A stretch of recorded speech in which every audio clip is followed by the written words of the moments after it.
Allez viens, aujourd'hui, je t'emmène dans mon penthouse, dans le métaverse, un luxueux appartement de 500 mètres carrés que je vais te faire visiter. Et donc dans cette vidéo, on va un petit peu se divertir et s'amuser, on va presque jouer. Mais c'est aussi un prétexte pour parler de l'immobilier du métaverse. L'immobilier virtuel, qui n'existe pas dans le monde réel, mais qui peut avoir une vraie valeur bien tangible. Et ça pourrait être une tendance des années à venir. Donc on va parler de tout ça dans cette vidéo, j'espère que tu vas t'amuser, et si c'est le cas, je t'encourage à t'abonner. En plus, si t'as appris des choses, pourquoi pas faire sonner la cloche? Si t'as déjà fait ces deux premières choses, tu peux liker, hein. Et ensuite, ce qui te reste à faire, c'est me suivre sur mes réseaux sociaux. J'investis dans les cryptos, pour être riche dans le futur, paire de couilles dans le futal, ainsi soit-il, mon bitcoin et mon couteau. Alors avant de t'emmener dans mon penthouse, de te faire visiter mon luxueux appartement, mon hélico et ma vue panoramique, je vais te reparler un petit peu d'exclusibles. Je t'en avais parlé il y a pas longtemps, et notamment au sujet d'une collection de montres Frédéric Constant en NFT. Et donc je t'avais un peu parlé d'exclusibles, notamment à travers cet article, donc je pourrais te le remettre dans la description, ainsi que la vidéo si tu l'as pas vue, où je présente justement exclusibles. Plutôt que de me répéter dans cette vidéo aussi, autant regarder ma vidéo précédente. Et du coup exclusible, c'est une plateforme sur laquelle des marques prestigieuses, comme du coup Frédéric Constant, vendent des collections de NFT. Et c'est des marques de luxe. Mais exclusible permet aussi d'acheter de l'immobilier virtuel, du métaverse, de l'IMO 3.0. Et c'est de ça dont on va parler aujourd'hui. En description, je te mettrai aussi cet article qui parle justement de l'immobilier dans le métaverse. Les terrains virtuels sont considérés comme un placement hautement rentable par de plus en plus d'investisseurs. C'est aussi très prisé par les marques. Il y a beaucoup de marques, des Samsung, des Adidas, même des banques qui ont investi dans l'immobilier du métaverse. Et du coup, dans le futur, il y aura au moins une partie du marketing qui se jouera dans le métaverse pour atteindre certaines personnes via différents canaux. Aujourd'hui, on passe beaucoup par internet. Avant, on passait sur des panneaux publicitaires dans la rue, par exemple, ou à la télé. Et on peut supposer qu'à un moment donné, et ça commence déjà en fait, les marques pourront communiquer dans le métaverse. Et c'est pour ça que l'immobilier du métaverse prend de la valeur. En tout cas, il y a de la spéculation dessus parce qu'on suppose que ça en prendra de la valeur. C'est les tokens non fongibles, les NFT, qui ont permis l'essor de l'immobilier sur le métaverse en apportant une garantie de propriété sur la blockchain. C'est une sorte de contrat. Puis évidemment, ça a fait un boom, l'immobilier du métaverse, quand Meta, anciennement Facebook, en octobre dernier, a fait ses grandes annonces au sujet de son métaverse. Et en 2021, il y a eu des ventes du coup d'immobilier dans le métaverse qui se sont envolées. Dans Decentraland, il y a eu des ventes qui ont atteint les 2,5 millions de dollars, ou sur Axie Infinity aussi. Et il y a Republic Realm, une entreprise d'immobilier américaine, qui a battu un record dans Sandbox en achetant un terrain pour la somme de 4,3 millions d'euros. Et en fait,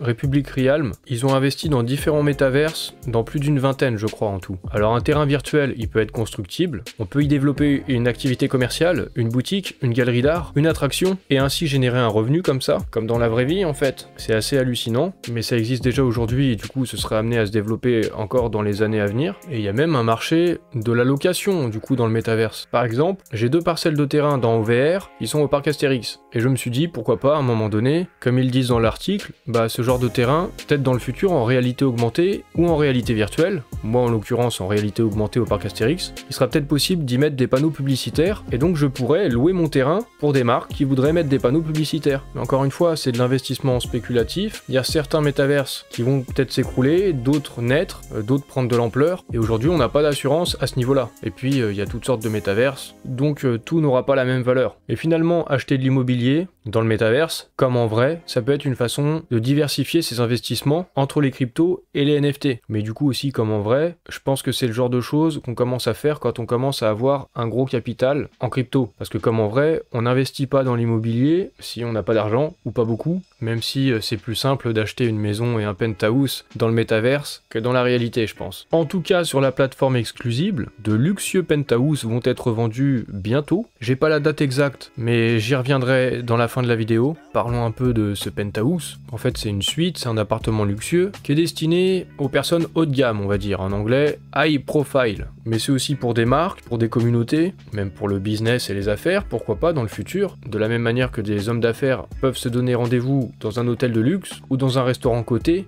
pourquoi pas dans le métaverse, dans un penthouse. Il sera possible d'y accueillir 50 invités, c'est un petit 500 mètres carrés. Bon, c'est un petit peu marrant ça parce que ça reste du virtuel les 500 mètres carrés, mais en gros quand vous êtes en VR avec, ça recrée un espace d'à peu près 500 mètres carrés. Et ces penthouses peuvent être situés dans différentes parties du monde, comme Paris, Miami, Vegas, Dubaï ou en Nouvelle-Calédonie. On va regarder ça après. Mais c'est fait par la société Spatial.io qui fait des métaverses photoréalistes. Ils créent des espaces métaverses pour les particuliers ou pour des marques pour leur permettre d'interagir avec leur communauté. Si on regarde sur Spatial.io, c'est assez connoté mode, l'art, j'ai l'impression. Quand on voit leurs différentes réalisations, il y a pas mal de galeries d'art. Alors, regardons un petit peu ça. À quoi ça ressemble ce penthouse? Déjà, on arrive en hélico, c'est normal, c'est le luxe. On arrive tranquillement. Bon, penthouse, c'est sur le toit, hein, du coup, par définition. On peut admirer la vue sur la ville. On peut inviter des amis à passer la soirée. On peut mettre un grand écran et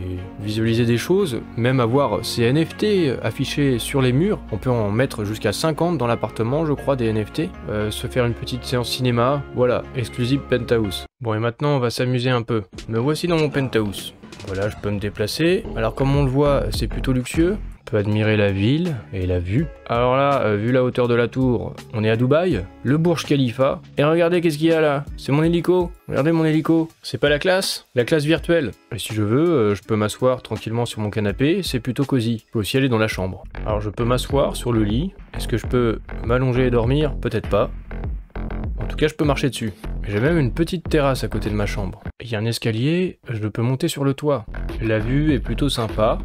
Après, bon, je ne suis jamais allé à Dubaï, mais on peut aussi faire un petit tour à Paris. Et du coup, on change de décor, un petit peu au niveau des murs et de l'esthétique, mais en restant toujours dans le même modèle de penthouse. Tout à l'heure, je vous ai pas montré, mais on a aussi notre petit cinéma privé, sur lequel il sera possible de soit diffuser un film déjà enregistré, ou alors même faire une diffusion en live. Et typiquement, ça peut servir pour des marques, pour des lancements de produits, voire même des avant-premières au cinéma, des concerts privés, ce genre de choses quoi. En VR, ça peut être sympa quand même d'avoir cette vue-là. C'est une expérience quoi, avec la tour Eiffel. Ou bien, on peut aussi se retrouver à Miami. Il fait beau, il fait chaud, et on s'y croirait presque. Et pour terminer, on va aller en Nouvelle-Calédonie. Et là, on n'est pas bien sur son petit siège, avec en arrière-fond le sable fin, l'eau turquoise et la végétation, sur une île paradisiaque. On est bien, non? Bon, en tout cas, on serait plutôt bien là, non? Bon après, je vous avoue, je préfère y être en vrai plutôt qu'en virtuel. Mais bon, c'est déjà ça. Regardez-moi cette forêt, cette végétation luxuriante derrière moi. Bon, on est beaucoup moins haut, mais ça donne envie de se baigner. Moi, je me suis inscrit au pré-mint. Je sais pas forcément si je vais essayer de minter pour avoir un penthouse, mais en tout cas, je me suis inscrit, et sur le pré-mint, je vous mettrai ça en description, si ça vous intéresse et vous voulez voir ça. Mais en tout cas, on voit que l'enregistrement pour le pré-mint, il reste encore une semaine. Du coup, j'en déduis que la vente et le mint, ce sera à peu près dans ces eaux-là, donc à peu près dans une semaine. Le prix du mint, c'est quand même 0,6 Ether, donc ça a un certain coût. Comme je vous disais, ça s'adresse pas forcément à tout le monde. Il faut avoir les moyens, et avoir un certain capital, je pense. Comme ils le disent eux-mêmes, ça s'adresse à des profils plutôt haut de gamme. Par contre, il y a une nuance. Dans ma première vidéo où je parlais d'exclusibles, je vous parlais notamment des NFT alpha, et il y a aussi les NFT TA, et c'est des sortes de NFT qui sont comme des billets VIP à long terme, qui permettent d'obtenir plein d'avantages sur toutes les prochaines collections qui seront sorties sur exclusibles, dont le penthouse. Et pour ceux qui ont le NFT alpha, ils peuvent le mint à 0,4 Ether au lieu de 0,6, et il y a encore mieux, il y a ceux qui ont un NFT TA, et pour eux, tenez-vous bien, le mint est de 0 Ether, c'est gratuit. Donc investir dans un NFT TA, c'était pas forcément une mauvaise idée si après on a accès à d'autres NFT comme les penthouse qu'on peut mint gratuitement au lieu de 0,6 Ether. La plus-value est intéressante. Alors je vous en parle pour information, c'est possible d'acheter des NFT TA sur OpenSea, ça a un certain coût, ça coûte quelques Ethers quand même. Mais est-ce que ça peut être un investissement rentable ou pas? Bon, ça c'est à vous de voir, c'est des choses personnelles. Moi-même je sais pas. Mais je pense que quand on a un gros capital, c'est pas forcément un coût si élevé pour potentiellement avoir de grosses réductions et des gros avantages sur toutes les prochaines grosses collections à venir sur Exclusible, sachant qu'il y a déjà un certain nombre de marques qui y sont présentes, qui font des drops, différentes collections, et c'est pas fini, il y en aura d'autres encore, donc pourquoi pas. Bon, on s'est amusé un peu aujourd'hui quand même, on s'est fait plaisir, on n'était pas trop sérieux, on était plutôt dans l'hédonisme, à profiter de ce luxe virtuel. Mais comme on a vu, la valeur elle peut devenir peut-être bien réelle. Il y a des grosses entreprises qui investissent dans l'immobilier du métaverse, il y a même des banques, toutes sortes de marques, donc je pense que c'est bien de s'y intéresser un petit peu quand même. Si tu es du même avis, je t'invite à liker ma vidéo, à t'abonner à ma chaîne et me suivre sur les réseaux sociaux.